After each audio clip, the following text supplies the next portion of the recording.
வெகு காலமாகவே மக்கள் மனசுல, குறிப்பா வாசகர்கள் மனசுல ஒரு கேள்வி உண்டு. இந்த கதைகள் அப்படின்றது என்ன செய்யுது? அது இந்த சமூகத்துல ஏதாவது மாற்றத்தை ஏற்படுத்துதா இல்லையா? ஒரு தாக்கத்தை உருவாக்குதா இல்லையா? எதற்காக கதைகள் எழுதப்பட வேண்டும்? சும்மா பொழுதுபோக்குக்காகவா? வாசிக்கும் பொழுது அந்த ஒரு 10 நிமிடம் 15 நிமிடம் பொழுதுபோக்கவோ இல்லை அந்த நேரத்தில் ஏற்படுகிற சின்ன ஒரு சலனத்திற்காகவா? சமூக மாற்றங்களை எழுத்து உருவாக்கும் என்பது நிஜமா? இந்த ஒரு கேள்வி காலங்காலமாகவே இருந்து கொண்டிருக்கிற ஒரு கேள்வி. அதை யோசிச்சு பார்த்தோம்னா, கொஞ்சம் விலாவரியா யோசிச்சோம்னா, கதைகள் அப்படின்றது எங்கிருந்து வருதுன்னா சிந்தனை. இந்த சிந்தனையுடைய பல வடிவங்களில் ஒன்றுதான் கதைகள். அது கட்டுரையாக இருக்கலாம், கார்ட்டூனா இருக்கலாம், கவிதைகளாக இருக்கலாம், மேடை பேச்சாக இருக்கலாம். பட் எல்லாத்துக்கும் மூலம்ன்றது சிந்தனை. சோ ஒரு மனிதனுடைய சிந்தனை இன்னொரு மனிதனை, ஒரு சமூகத்தை பாதிக்கிறதா? கண்டிப்பாக பாதிக்கிறது. 1000 உதாரணம் சொல்லலாம். நம்ம நாட்டிலிருந்து சொல்ல வேண்டிய உதாரணம்னா மகாத்மா காந்தி. மகாத்மா காந்தி ஹரிச்சந்திரா நாடகத்தை பார்த்தார். அன்றிலிருந்து பொய் சொல்லக்கூடாது என்கிற விஷயத்தை தன் வாழ்வில் ஒரு முக்கியமான ஒரு லட்சியமாக, ஒரு கொள்கையாக கொண்டார். இந்த தகவல் எல்லாருக்குமே தெரியும். அப்படி ஒரு மகாத்மா காந்தியின் மனதில் ஒரு விஷயத்தை, ஒரு விதையை விதைத்தது ஒரு ஹரிச்சந்திரா நாடகம் என்கிற ஒரு எழுத்து. அவர் நம்ம கண்ணு முன்னாடி பார்த்தோம். ஒரு நபர், அவர் நமது நாட்டிற்கான சுதந்திர போராட்டத்தில் அவருடைய பங்கு எவ்வளவு பெரிய பங்கு, அகிம்சை அப்படின்ற ஒரு மிகப்பெரிய ஒரு தத்துவத்தை உலகத்திற்கே கொடுத்த ஒரு மகாத்மா. சோ அதனோட அப்படி ஒரு அவருடைய மைண்ட் செட் அப்படின்றது உருவாகிறதுக்கு இன்னொருவருடைய எழுத்துதான காரணம். இப்படி நீங்க பாத்தீங்கன்னா உருவான எல்லாரையுமே சொல்லலாம். சில பேர் இப்ப ஒரு துறையில சிறந்தவரை நீங்க எப்படி இப்படி ஒரு சிறப்பா இருக்கீங்கன்னா, என்னை மாற்றியது சில புத்தகங்கள் அப்படின்னு சொல்லிட்டு சொல்லுவாங்க. வாசிக்கிறவர்கள் நிச்சயமா அவங்கள பாதிச்சிருக்கும். அது ஒரு சிறுகதையா கூட இருக்கலாம், ஒரு சென்டென்ஸா கூட இருக்கலாம், ஒரே ஒரு வாக்கியம், அதனாலதான் இப்ப ஆத்திச்சூடி எல்லாம் எவ்வளவு ஔவையார் எழுதுனதெல்லாம் 2 வரி 3 வரி, பாரதியார் எழுதுனது அதுவே புதிய ஆத்திச்சூடி, ஹைக்கூ ஓடியத்தெல்லாம் அப்பயே பண்ணிட்டார் பாரதியார். முதல் முறையாக பத்திரிகை உலகத்துல கார்ட்டூன் அப்படின்ற ஒரு விஷயத்தை அறிமுகப்படுத்தியவர் பாரதி. அப்புறம் இன்னைக்கு பாத்துருமே அவ்வளவு கார்ட்டூன், ஆர்.கே. லட்சுமணனும் மதன், இப்படி இவ்வளவு பேர் ஒரு கார்ட்டூன் மூலமாகவே ஒரு பெரிய செய்தியை சொல்றாங்களே, அதை ஆரம்பித்து வைத்தவர் பாரதி. அவர் தொடாத துறையே இல்லை, அத்தனையும் முயற்சி பண்ணவர். கவிதைகள் எழுதியிருக்காரு, கதைகள் எழுதியிருக்காரு, சிறுகதைகள் எழுதியிருக்கிறாரு, பல மொழிகள் அறிந்தவர். அந்த பாரதியின் சிந்தனை, பாரதியின் எழுத்து அப்படின்றது நம் சுதந்திர போராட்டத்தில் அதனுடைய எழுச்சியையும் விழிப்புணர்ச்சியையும் ஒரு வேகத்தையும் ஏற்படுத்தினுச்சா இல்லை? அந்த தாக்கம் இருந்ததா இல்லையா? அப்ப இந்த சிந்தனை ஒரு எழுத்தின் ஒரு தாக்கம் தான். ஜெயகாந்தன் என்னுடைய எழுத்தில் பெண்ணுரிமை அப்படின்றது கொஞ்சம் தூக்கலாக தெரிவதாக எல்லோரும் சொல்வார்கள். ஆனா எனக்கு அதுக்கு காரணம், எனக்கு இன்ஸ்பிரேஷன் பாரதி அப்படின்னு ஒருப்பனா சொல்லியிருக்காரு, பல மேடைகள்ல சொல்லியிருக்காரு. சோ அது ஒரு சிந்தனையிலிருந்து தான் இன்னொரு சிந்தனை, அது மாற்று சிந்தனை, வேறு விதமாக அது மாறி வரும். சமூக மாற்றத்தை ஏற்படுத்தின விஷயங்கள் அப்படின்னு சொன்னா, இந்த சமூகத்துல மிகவும் மோசமான ஒரு வழக்கம் இருந்து வந்தது சதி, உடன்கட்டை ஏறுதல். ஒரு காலகட்டத்தில் அது சரின்னு நினைச்சாங்க. அது ஒரு சடங்கு. ஒரு கணவன் இறந்து விட்டால் அந்த மனைவிக்கு இந்த உலகில் வாழ்வதற்கு இடமில்லை, வாழ்வதற்கு நிலை இல்லை, இனி அவள் வாழக்கூடாது அப்படின்னு. அது ஒரு எவ்வளவு பெரிய ஒரு கூட்டு கொலை. யோசிச்சு பாருங்க. அந்த பெண்ணை கணவனோட சிதையோட சேர்ந்து விழச் சொல்வதோ தள்ளி விடுவதோ, அந்த சதின்ற ஒரு விஷயத்திற்கு எதிராக எவ்வளவு போராட்டங்கள். ராஜாராம் மோகன் ராய் தான் அதுல மிகப்பெரிய தீவிரமா அதுல இறங்கினவர். அவர் ஏன் அவ்வளவு தீவிரமா இறங்கினார்னா, அவர் வீட்டிலேயே அப்படி ஒரு சம்பவம் நடந்தது.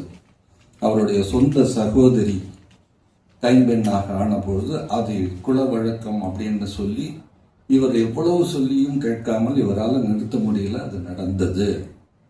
இப்ப தென்னாப்பிரிக்காவில் எப்படி காந்திக்கு அவர் கீழே விழுந்த உடனே தான் இந்த அதிகார வர்க்கத்திற்கு எதிராக குரல் எழுப்ப வேண்டும் என்று ஒரு அழுத்தம் வந்ததோ, அதை போல எப்பயுமே சொந்த வாழ்க்கையில் ஒன்று நடந்துச்சுன்னா அதோட உத்வேகமே வேறையா இருக்கும். அப்படித்தான் அவருக்கு அந்த உத்வேகம் ஏற்பட்டு அதற்கு பிறகு அதற்காக எழுதினார், பேசினார். அதற்கு பிறகு பல பேர் அதே சிந்தனை ஒத்த சிந்தனை உள்ளவர்கள் சேர்ந்து அதை ஒழித்தார்கள். அதே மாதிரி இங்க தமிழ்நாட்டில் பார்த்தீங்கன்னா தேவதாசி முறை, பொட்டு கட்டுவது அப்படின்னு ஒரு முறை இருந்திருக்கு. இப்போ உள்ள ஜெனரேஷனுக்கு இதெல்லாம் தெரியுமான்னு தெரியாது. ஏதாவது வரலாறு பற்றியோ, நம் நாட்டின் வரலாறு, நமது பழக்க வழக்கங்கள் இதெல்லாம் புத்தகங்கள் மூலமாக படித்திருந்தா இந்த ஜெனரேஷனுக்கு தெரியும். இல்லைன்னா தெரியாது. பொட்டு கட்டுறதுன்னா என்ன, ஏதோ ஒரு ஜிம்கி எடுத்து தலையில் கட்டுறது போட்டிருக்கு அப்படின்னு நினைச்சிட்டு இருப்பாங்க. தேவதாசி முறைகள்ன்றது இங்க உள்ள எல்லா ஆல்மோஸ்ட் இப்போ ஆனால் எல்லா இலக்கிய கூட்டத்துக்கும் 50+, 60+ தானே வரும். இங்க இப்போ எங்க யாராச்சும் அது அந்த ஒரு குழந்தை, சின்ன குழந்தையா இருக்கு, பரவாயில்ல, ஆச்சரியமா இருக்கு. குழந்தைய கூப்பிட்டு வீட்டில் விடுறதுக்கு வழி இல்லைன்னு சொல்லிட்டு கூப்பிட்டு வந்துட்டாங்கன்னு நினைக்கிறேன். இந்த தீக்ஷான்னு ஒரு பொண்ணு பேசுறேன், அது சின்ன பொண்ணு. மற்றபடி எல்லாம் 50+. ஸோ தேவதாசி முறை அப்படின்றது நிறைய பேருக்கு தெரிஞ்சிருக்கலாம். தெரியாதவர்களுக்காக அப்படி ஒரு குலத்தை ஒதுக்கி அந்த குல பெண்களுக்கு கோயிலில் வைத்து பொட்டு கட்டி விடுவார்கள். அந்த கோயிலில் தான் அவங்க இருக்கணும், அவங்க பாடணும், ஆடணும். அந்த ஊரில் உள்ள பெரிய மனிதர்கள் அழைத்தால் போக வேண்டும். என்ன ஒரு classical way of prostitution, unpaid. அதானே, அவங்களுக்கு பணம் கொடுத்து சாப்பாடு கொடுத்து கூப்பிடுறப்பெல்லாம் எவ்வளவு ஒரு கேவலமான ஒரு முறை அது. ஒரு காலத்துல தேவதாசிகள்னு அழைக்கப்பட்ட ராஜராஜ சோழன் காலத்துல பெரிய பெரிய கோயிலில் மட்டும் 400 தேவதாசிகள் இருந்திருக்கிறார்கள் அப்படின்னு ஒரு கல்வெட்டு சொல்லுது, வரலாறு சொல்லுது.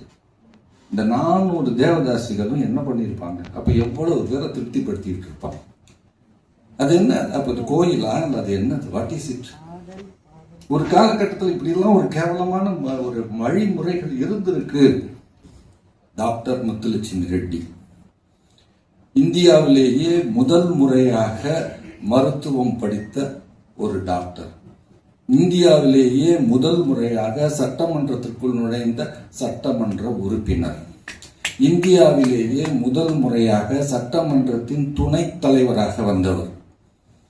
அவர் எல்லாம் நான் முதல்ல சொன்ன மாதிரி அவர் அந்த இசை வேளாளர் என்று சொல்லப்படுகிறார். அப்புறம் இசை வேளாளர் சொல்லப்பட்டாங்க. அவங்க தான் அதுக்கு முன்பு தேவதாசிகள் என்று வழக்கமாக அழைக்கப்பட்டார்கள். ஸோ அந்த இசைவாளர் சமுதாயத்தில் அவங்களுக்கு இதை ஒழிக்கணும், இது நடக்கவே கூடாது அப்படின்றது தான் அவங்களுக்கு ஒரு ஆத்திரம். அதற்காக அவங்க அவ்வளவு போராடினாங்க. சட்டசபையில் அவங்க சட்டமன்ற உறுப்பினராக இருக்கும் பொழுது தேவதாசி முறை ஒழிப்பு சட்டம் என்பதை கொண்டு வருவதற்கு அவ்வளவு போராடினாங்க. அப்ப முதல்வராக இருந்தது ராஜாஜி அவர்கள். ராஜாஜி அதை இல்ல, இது காலகாலமாக இருந்து கொண்டிருக்கிற ஒரு வழக்கம், அதையெல்லாம் நம்ம எப்படி மாத்துறது அப்படின்ற மாதிரி சொல்றாரு. அப்ப இவங்க சட்டசபையில் ஒரே ஒரு வார்த்தை தான் சொன்னாங்க, அப்படிதானே, சரி, இதுவரைக்கும் எங்கள் குல பெண்கள் அதை செய்தார்கள், இனி உங்கள் குல பெண்கள் செய்யட்டுமே. அவ்வளவுதான். சட்ட நாடியும் அப்படியே அடங்கிடுச்சு. அதற்கப்புறம் அந்த சட்டம் உருவாச்சு. ஸோ இது சமூகத்தின் மாற்றம் தானே. இப்ப சதின்றது ஒண்ணு ஒழிந்தது, சமூகத்தின் மாற்றம் தானே. இந்த சமூகத்தின் மாற்றம் அப்படின்றது விளைவதற்கு சிந்தனை, செயல், சுதந்திர போராட்டத்தில் எப்படி பாரதியின் எழுத்துக்கள் பயன்பட்டதோ அப்படி. அப்படியே வந்து நம்ம சிறுகதைகள் அப்படின்னு வந்தோம்னா, ஜெயகாந்தனின் சிறுகதைகள் செய்த மாற்றங்கள்ன்றது தனி மனித நபர்களுக்கும் சமூகத்துக்கும் நடுவுல ஒரு அணுகுண்டு வச்ச மாதிரியான மாற்றங்கள். அக்னி பிரவேசம்ன்ற ஒரு கதை போதும், ஒரு சிறுகதை. அதுவரை கற்புன்னா அது ஒரு பெரிய விஷயமாக, அதுக்கு முன்பே புதுமை பித்தன் எழுதியிருக்காரு பெண்ணகரம் அப்படின்ற ஒரு, இது வந்து ரொம்ப பாப்புலர்ன்றதுனால நான் இதை சொல்றேன். புதுமை பித்தன் எழுதினது பெண்ணகரம்னு ஒரு பொன்னகரம். அந்த பொன்னகரம் சிறுகதையிலேயே அவர் குழந்தைக்கு வந்து உணவுக்காக வந்து ஒரு பெண் வேறு வழி இல்லாமல் இதாவா, தன்னுடைய கற்பை கொடுக்க வேண்டிய நிலை ஏற்படும், அவளா போய் கொடுப்பாள். குழந்தையோட பசி அதை விட கற்பாவது இதுதானையா பொன்னகரம்னு ஒரு கடைசி வரியில முடிச்சிருப்பார். அது அந்த காலத்துல வந்து ஏற்படுத்தின ஒரு தாக்கம். ஆனா வெகுஜனமாக ஒரு ஆனந்த விகடன் மாதிரியான ஒரு பத்திரிகையில மிகப்பெரிய ஒரு ஒரு சமூக மாற்றங்கள்லாம் வந்துகிட்டு இருக்கிறப்போ அந்த நேரத்துல வந்த கதை வந்து அக்னி பிரவேசம்.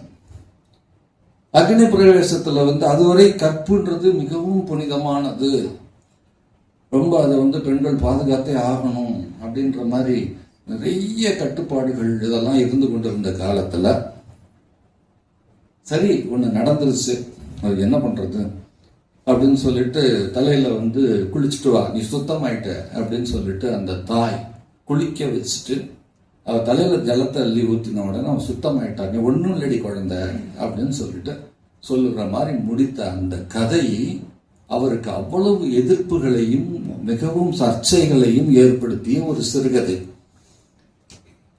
அதையே அவர் மாற்றி யோசிச்சார். அப்படியா, சரி அவ அப்படி பண்ணலன்னா என்ன ஆயிருக்கும், அவ ஊரை கூட்டி ஐயோ என் பொண்ணு இப்படி கெட்டு போயிட்டா அப்படின்னு சொல்லி இருந்தால் என்ன ஆயிருக்கும்னு எழுதுனதுதான் சில நேரங்களில் சில மனிதர்கள். அது பிறகு படமாவும் வந்துச்சு. அதே மாதிரி சிறுகதைகள்ல மிகப்பெரிய ஒரு புரட்சியான சிந்தனையை விதைத்த கதைகளில் ஒன்று சிறை. அனுராதாஸ் ரமணன் எழுதின ஒரு கதை. தாலி கட்டிட்டா மட்டும் புருஷனா, அவ்வளவுதானா, அது மட்டும்தான் புருஷனோட கடமையா, அது இல்லை அப்படின்னு சொல்லிட்டு ஒரு சந்தர்ப்பத்தில் ஒரு மனைவி ஒரு குடிகாரனால் ஒரு முரடனால் அவன் கெடுக்கப்படும் பொழுது அவள் நெற்குலைந்து நிக்கிறப்போ அப்ப அவன் வந்து ஐயோ இந்த பாவத்தை கழுவுறதுக்காக நான் தேசாந்திரம் போறேன்னு சொல்லிட்டு அவன் ஊர் ஊரா சுத்த போயிடுவான். இவளை பத்தி கவலையே பட மாட்டான். மனைவிக்கு நடந்த பாவத்தை இவர் போக்குறாராம். ஆனா அந்த ஒரு முறை தவறு பண்ணிட்டதுக்காக மனசாட்சி உறுத்தலுடன் அந்த மனிதன், அந்த முரடன், அந்த குடிகாரன் தனது வீட்டிலேயே அவருக்கு ஒரு வேலை போட்டு கொடுத்து தனது வீட்டிலேயே தங்க வைத்து ஒரு மரியாதையுடன் நடத்தி கொண்டிருப்பார். கடைசியில வந்து இப்போ அவர் ஊர்ல இருந்து திரும்பி வர்றப்ப இதெல்லாம் கேள்விப்பட்டிருப்பான். கேள்விப்பட்டதுக்கு பிறகு வந்து கொந்தளிப்பான். இப்ப நீ என்னடா புருஷன், அவன் தாண்டா, என்ன அவன் மனுஷன்டா, நீ என்னடா உன் கடமைன்றது இதுதானான்னு 4 கேள்வி கேட்டுட்டு அந்த அந்த தாலியை கழற்றி உண்டியலில் போடுவாள், கோயில் உண்டியல்ல. அதுதான் பின்னாடி சிறை படம் வந்தது. கிட்டத்தட்ட அந்த மாதிரியே போன ஒரு கேள்விக்குறி படம் கொஞ்சம் அந்த சாயல் வரும். இந்த மாதிரி வந்து கதைகள் அப்படின்றது வந்து தனி மனித மனங்களில் ஏகப்பட்ட பாதிப்புகளை ஏற்படுத்தும். அந்த தனி மனிதர் பாதிப்பு ஏற்படுத்தப்பட்ட மனிதர்கள் அதை பாசிட்டிவா எடுத்தோம்னா ஒவ்வொருத்தரும் பெரிய பெரிய சமூக மாற்றங்களை ஏற்படுத்த முடியும். சமீபத்தில் வந்து பத்மஸ்ரீ விருது பெற்ற சிவசங்கரி அவர்களுடன் பேசிட்டு இருந்தேன். அவர்களுக்கு வந்து நாம் சார்ந்திருக்கிற உரத்த சிந்தனை அமைப்பின் மூலமாக ஒரு மிகப்பெரிய விழா ஏற்பாடு நடந்து கொண்டிருக்கிறது. அது தொடர்பாக அவங்கள்ட்ட பேசிட்டு இருக்கிறப்போ ஒரு சின்ன ஒரு இன்டர்வியூ மாதிரி ஒன்று ரெக்கார்ட் பண்ணோம். அப்போ வந்து நான் கேட்ட சில கேள்விகளில் வந்து அவங்க சொன்ன பதில்கள் வந்து எனக்கு அவ்வளவு ஒரு சிலிர்ப்பை ஏற்படுத்தினது. ஏற்கனவே தெரியும்னாலும் அவங்க சொன்ன உதாரணங்களுடன் உங்களுடைய கதைகள் ஏற்படுத்தின தனி மனித தாக்கங்கள் இல்ல பாதிப்புகள் சொல்லுங்கம்மா அப்படின்னு சொல்லிட்டு கேட்ட கேள்விக்கு இந்த ஒரு மனிதனின் கதை அப்படின்னு அவங்க எழுதின குடி அப்படின்ற பிரச்சனை, அதை அலசி ஆராய்ந்து அதை பற்றி முழுக்க ஆராய்ந்து செய்து மிக பாசிட்டிவ் வேயாக குடி கூடாது அப்படின்றதுக்கான ஒரு பிரச்சாரமாக, ஆனால் பிரச்சார நெடி இல்லாமல் படிக்கிற அத்தனை பேரையுமே உருக வைக்கின்ற, நெகிழ வைக்கின்ற, ஏற்றுக்கொள்ள வைக்கின்ற ஒரு அற்புதமான படைப்பு. பிறகு டிவி சீரியலாகவும் அது வந்தது, படமாகவும் வந்துச்சு. தியாகுன்னு படமா வந்துச்சு, டிவி சீரியலாகவும் வந்துச்சு. அந்த கதை, அப்போ அந்த கதை எவ்வளவு பேருக்கு பாதிப்பு ஏற்படுத்தினுச்சு. இனி நான் குடிக்க மாட்டேன் அப்படின்னு சொல்லிட்டு ஏகப்பட்ட கடிதங்கள் வந்தது. இவங்களை சந்திக்கிறப்பெல்லாம் நான் அந்த கதையை படிச்சுட்டு நான் குடிக்கிறத விட்டுட்டேம்மா அப்படின்னு எந்த கூட்டத்துக்கு போனாலும் இந்த 4 பேர் சொல்லுவாங்க. அதெல்லாம் விட எனக்கு ஜெர்மனியிலிருந்து ரொம்ப சமீபத்தில் ஒரு பையன் ஃபோன் பண்ணான்.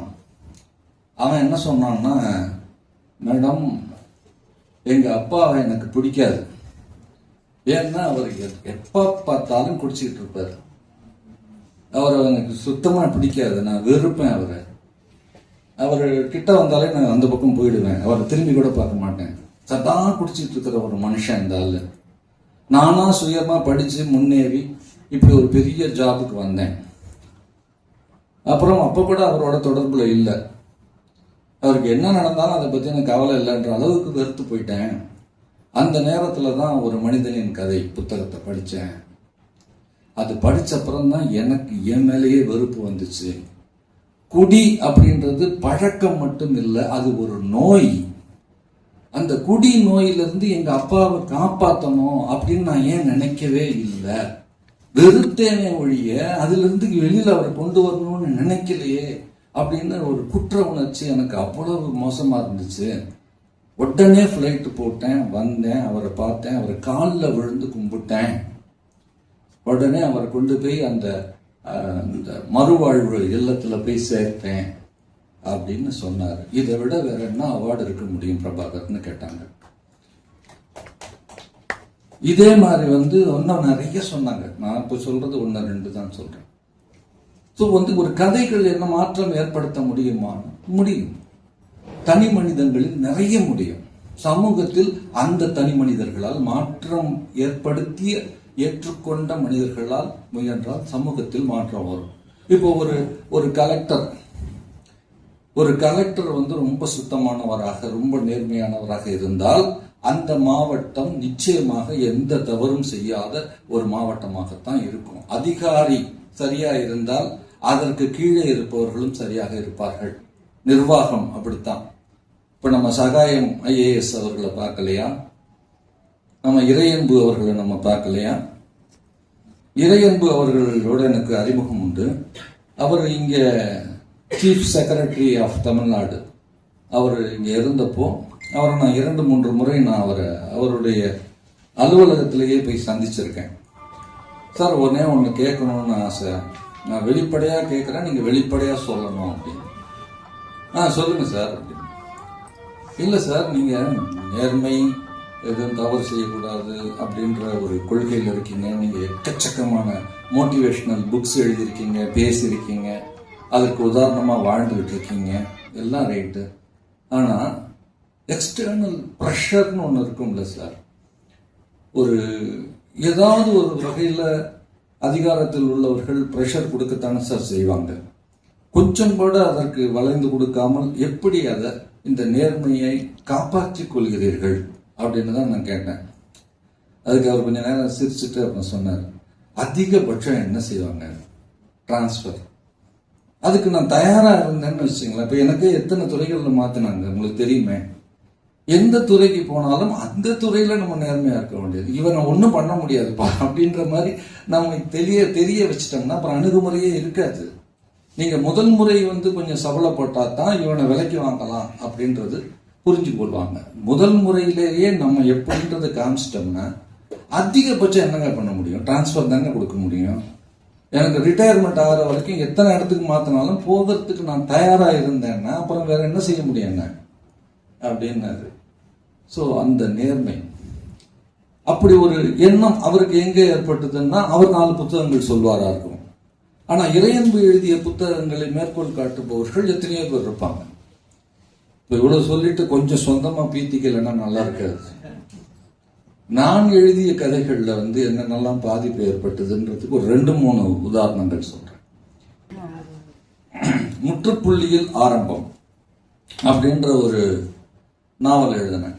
அதாவது ஒரு புள்ளி அப்படின்னு ஒண்ணு வச்சோம்னா முதல்ல அந்த புள்ளியை முற்றுப்புள்ளியாகவும் பார்க்கலாம், ஒரு அழகான கோலத்தின் ஆரம்ப புள்ளியாகவும் பார்க்கலாம். நம்ம பார்க்குற பார்வை தானே. ஸோ அந்த ஒரு பாசிட்டிவ் ஆங்கிள் முற்றுப்புள்ளியில் ஆரம்பம்னு நான் எழுதின அந்த கதையுடைய மைய கருத்து தற்கொலை கூடாது, எந்த காரணத்திற்காகவும் தற்கொலை கூடாதுன்றது தான் அதோடைய மைய கருத்து. வேடச்சந்தூர் திண்டுக்கல் பக்கத்துல அந்த ஊர்ல எனக்கு ஒரு வாசகர், என்னுடைய கதைகள் எல்லாத்தையுமே படிக்கிறவர். அவர் கடன் பட்டிருக்காரு, தொழிலில் நொடித்திருக்கிறாரு, குடும்பத்துடன் தற்கொலை பண்ணிக்கலாம் அப்படின்ற ஒரு முடிவில் இருக்காரு. விஷம் வாங்குவதற்காக கடைக்கு போறாரு. அங்க அந்த மாதம் அந்த கதைகள் தொங்குது. ஐயோ, நமக்கு ஃபேவரட் ரைட்டரோட ஒரு கதை வந்திருக்கேன், இதை படிச்சுட்டு அப்புறம் சாகலாம் அப்படின்னு சொல்லிட்டு அந்த புத்தகத்தை வாங்கி இருக்கிறாரு. வீட்டுக்கு வந்தோடனே அந்த புத்தகத்தை படித்து முடித்தவுடன் விஷப்பாட்டில் தூக்கி வீசிட்டு அதை வாழ்க்கையில முன்னேற முடியும் திருப்பி என்கிட்ட நம்பிக்கையுடன் மீண்டும் சாப்டர் 2.0 மாதிரி வாழ்க்கையை துவங்கினாரு.